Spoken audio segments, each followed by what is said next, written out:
depuis que nous sommes classés station tourisme, c'est-à-dire depuis quelques semaines, et que par ailleurs, nous remplissons un certain nombre de conditions. Par exemple, il faut avoir une budget importante consacrée à la culture, il faut avoir une scène conventionnelle avec l'État, il faut remplir des conditions assez compliquées. Lorsque ces conditions sont réunies, on peut créer un casino. La ville de Périgueux remplit aujourd'hui toutes les conditions. Tout simplement parce qu'on a bien travaillé, hein, bien d'autres. Est-ce que nous, ville de Périgueux, nous allons faire un casino? Non, c'est pas moi qui vais décider, ville de Périgueux, de lancer un casino, c'est pas mon métier, moi je ne sais pas le faire, ça ne me regarde pas. Mais ce que je sais, c'est que les conditions sont remplies aujourd'hui, que pour un promoteur qui a envie de le faire, il peut demander au ministère de l'Intérieur le droit d'ouverture de casino. Et je pense qu'évidemment, quelqu'un va le faire. Et une fois qu'ils vont trouver le lieu, le site, ils vont demander l'autorisation et à mon avis, ils l'obtiendront. Pourquoi faudrait-il être contre en fait? On n'oblige personne à aller au casino si on a envie. Ce qu'on appelle un casino aujourd'hui, ce sont des salles avec des bâtiments chauds où les gens peuvent aller dépenser quelques euros. Il y a des gens qui ont l'addiction pour les jeux, ceux qui ont l'addiction pour les jeux, de toute façon, ils font quelques kilomètres, ils vont ailleurs. Donc je ne vois pas d'inconvénient. Ça peut être un attrait touristique. Et alors surtout, ce qu'il ne faut pas oublier, c'est qu'il y a une taxe très, très importante qui est prélevée sur les gains et qui est reversée directement à la ville. Et on a estimé que pour la première année, je pense sous le contrôle de mon adjoint finance, que la première année, ça représentait plus d'1,5 million d'euros. La première année.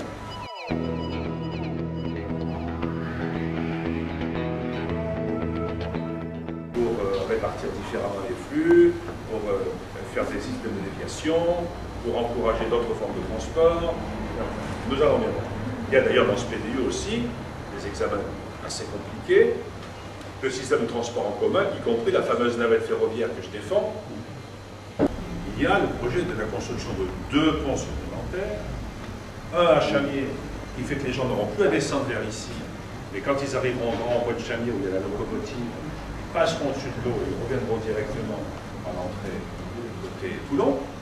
Donc là aussi, c'est une grande déperdition du flux de voitures ici.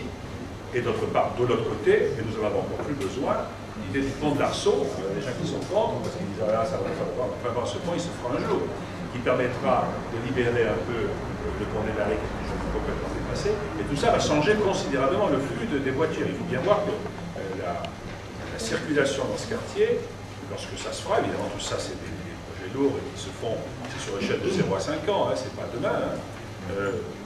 Les conditions de circulation changeront complètement. Et c'est une des raisons pour lesquelles je sais que les gens sont pas contents, parce qu'il n'y a pas que là que ça se produise. Ça se passe aussi d'ailleurs sur Chanzy, sur la rue de la Cité. Les gens nous disent, mais alors vous ne faites rien. Je dis, écoutez, je ne vais pas commencer à refaire un bout de revêtement, refaire un trottoir, alors que dans un an, on va tout casser. Donc voilà une des raisons pour lesquelles nous avons immobiliser ou stériliser les petits travaux qu'on pourrait faire, qui ne sont pas d'un coût excessif, mais nous considérons qu'il faut attendre d'avoir le dessin global pour agir utilement.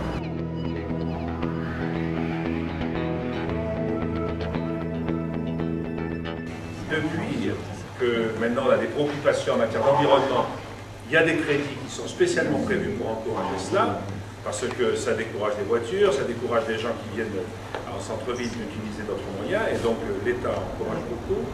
Et de surcroît, lorsque Nicolas Sarkozy a parlé du plan banlieue, il a décidé de déléguer 500 millions d'euros de crédit sur des opérations de ce type, tram-train, qui relient des quartiers difficiles entre eux. Or, on peut considérer que comme on va de Chamiers à Boulazac, que ce tram-train reliera des quartiers qui sont entre eux. Et donc vous auriez un système d'un matériel roulant assez léger, avec une navette qui peut tous les quarts d'heure, qui ferait Marsac, Chamiers, la gare, la cité administrative, le lycée, les pompiers, Saint-Georges. Il y a une gare à Saint-Georges, je me rappelle, rue Périgordin s'en souvient, que d'ailleurs je vous dirai pourquoi je m'en souviens bien. Saint-Georges, ensuite on va sur Boulazac, Boulazac-Ville, Boulazac zone économique, Boulazac centre culturel. On va jusqu'à Versailles, on retrouve l'autre rond-point d'autoroute.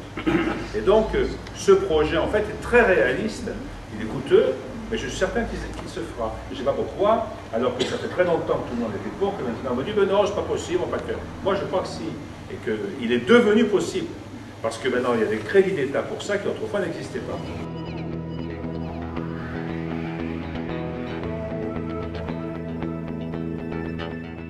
Les opérations programmées d'amélioration de l'habitat, 2 d'affilée, d'encourager le logement social, et de toute façon la loi nous y oblige. Nous devons avoir sur notre territoire 20% de logements sociaux, nous sommes à 23%. D'ailleurs, nous sommes des rares communes à le faire.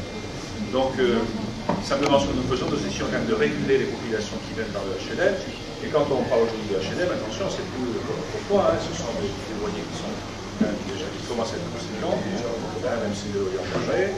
Ce sont des populations qui quand même se tiennent généralement très bien, et on n'a quand même pas beaucoup de difficultés. Il peut y avoir toujours des gens qui ne vont pas bien, hein, j'imagine. Et c'est bien que les cas. On essaie de mettre un peu partout du logement social, même en plein centre-ville. Peu de gens imaginent, parce que c'est un plein secondaire, et qui lèvent les yeux en face au-dessus de l'endroit où on va des cafés, c'est un HLM. Ou lorsqu'ils passent entre la mairie et la halle et qu'ils regardent cette jolie maison qui fait l'angle avec des fenêtres en encorbellement, c'est un HLM. Donc nous avons essayé de mettre du HLM un peu partout, mais avec des populations qui sont quand même bien encadrées et qui vraiment ne font pas de difficultés. Il y a des loyers partout, hein. Mais ce n'est pas forcément toujours au endroit. Par exemple, quand on est au bord de l'Arche, où on dit souvent le bord de l'Arche ici, c'est un quartier qui est très peu dégradé. Très peu dégradé, non seulement. C'est un endroit où nous avons plutôt là, du logement social avec des gens qui ont des revenus modestes, qui sont souvent dans des sociales. C'est un quartier qui est plutôt bien entretenu.